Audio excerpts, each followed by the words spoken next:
thank you very much, everyone, for being here to listen to my quick talk, and also thank you to Praxis for funding the work.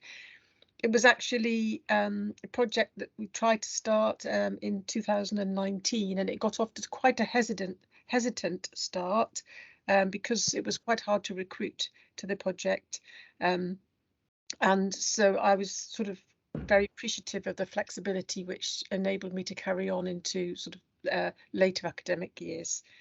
And I think we have arrived at some interesting data. So the project is called Writing for the Professional Doctorate, and students and supervisors.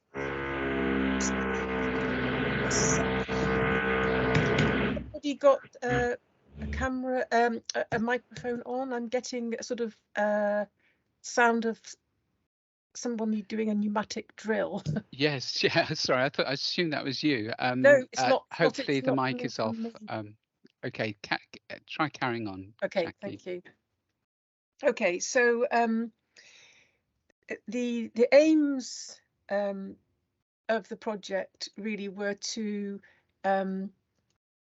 first of all just to explore and better understand the practices relating to the academic writing for the OU's professional doctorate, which is a relatively new program, a sort of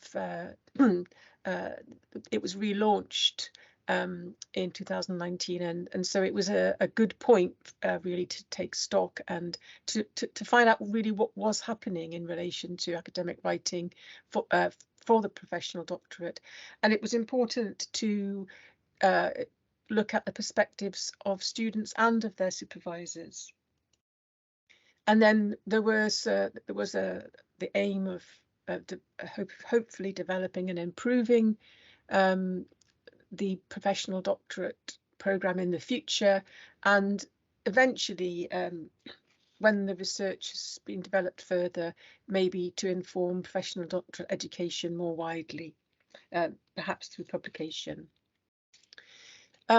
So just to give a very, very brief outline, because of the time involved, there are really two parts of the project. I've called them the broad and the deep part.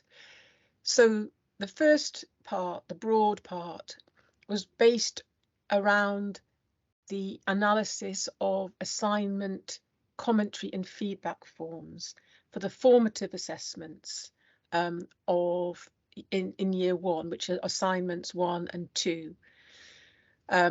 These were gathered through a tick box consent form on the assignment commentary and feedback form, which is a dialogic form. It allows the student to raise issues, and then those can be followed up in supervisor feedback. So it's not just a form which contains supervisor feedback. It also has some, gives us some information about what students' preoccupations and concerns are when they're writing assignments. And I gathered those over a period of 2 years, so covering two cohorts.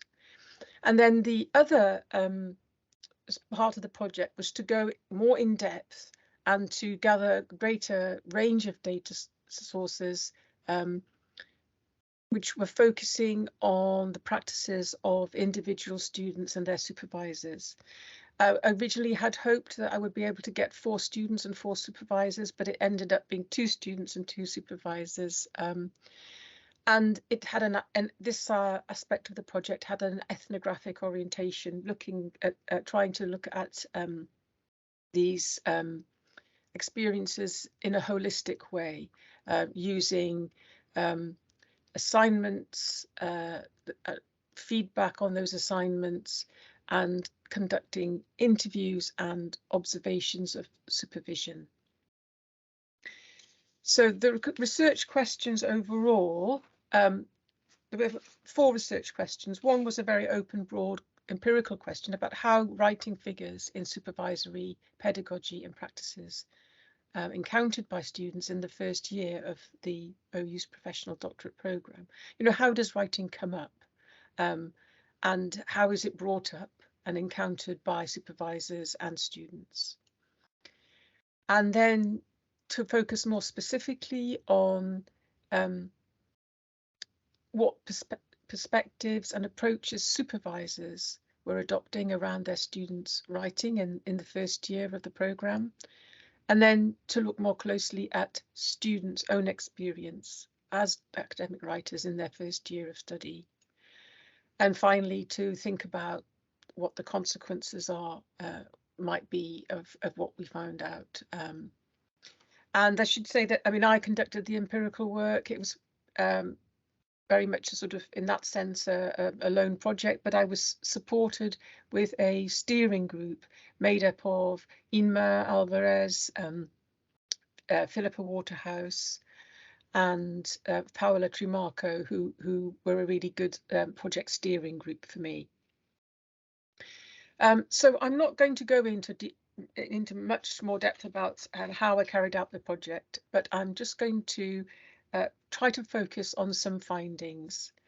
There were lots of different interesting findings about the kinds of issues that were coming up in the professional doctorate, but what I want to kind of focus on here are some findings around what kinds of conversations and what kinds of feedback supervisors were giving to students around these formative assessments, and then to look at what then happened in the final stages of year one, where students then went on to produce a summative assessment, and just to think about some of the implications of that.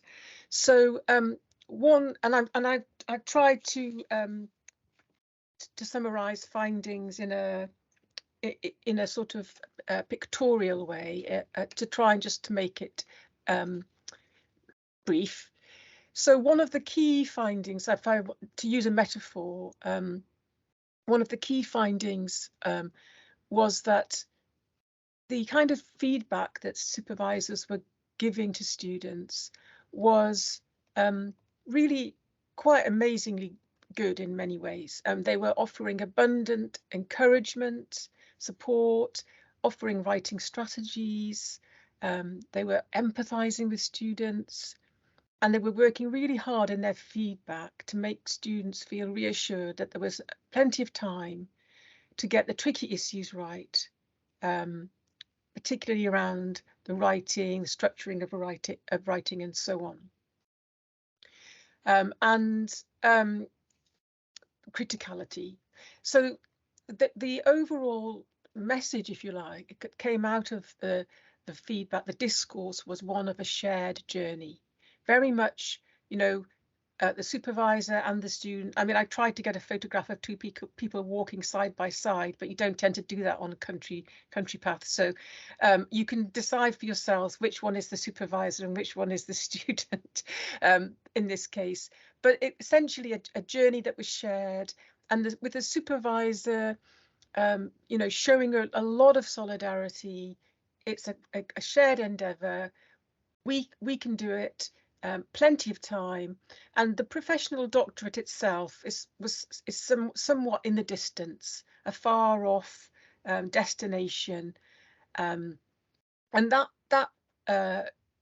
was the overall flavour, or one of the key aspects of the overall flavour. And then the next, if you like, big metaphor that comes across through the feedback was this notion of a long conversation between supervisor and student.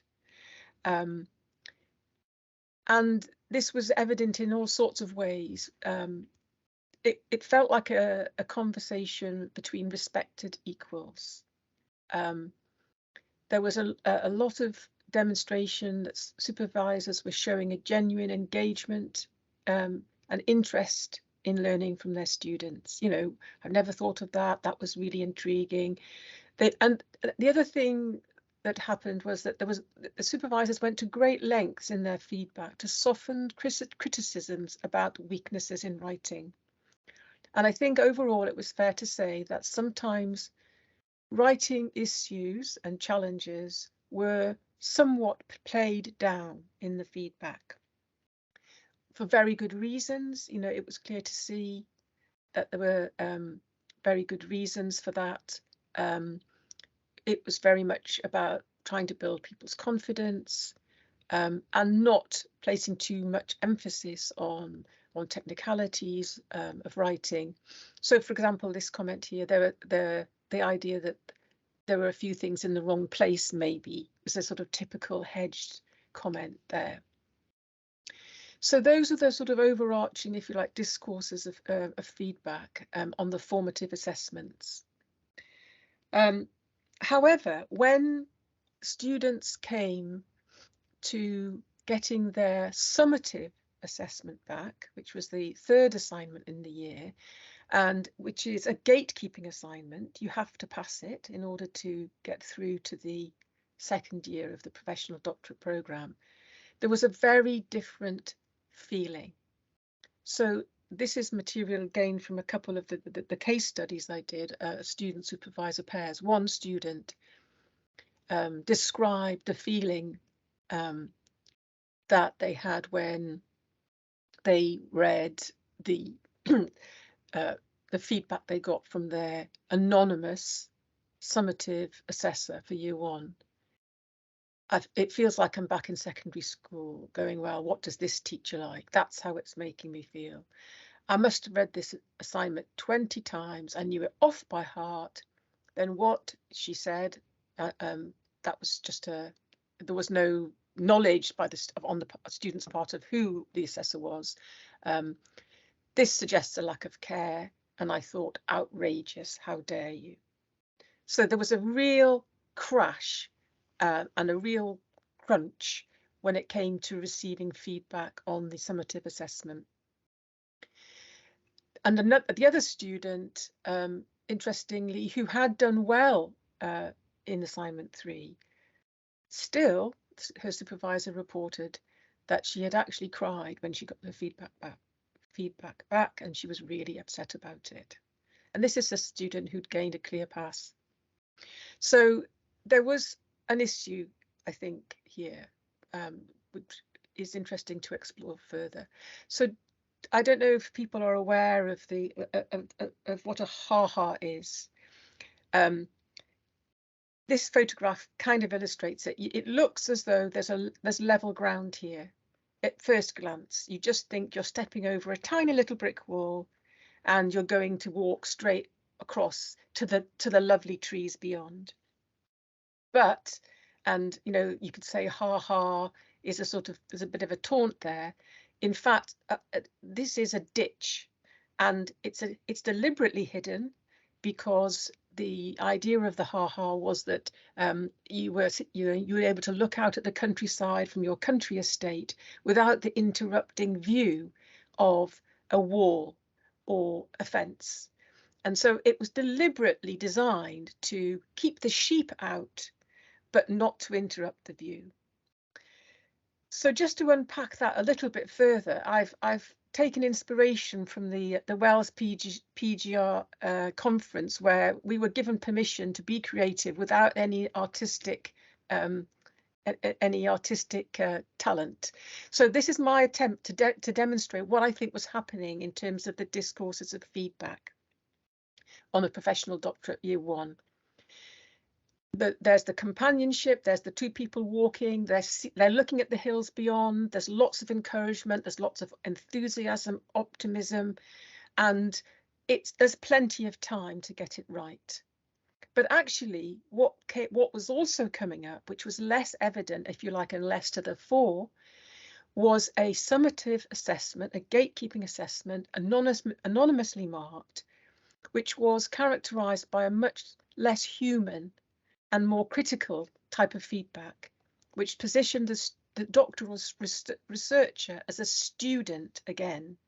And the sense of having plenty of time all of a sudden became one of urgency, where people had to do resubmissions, and the sense of their agency and choice as doctoral researchers was lesser.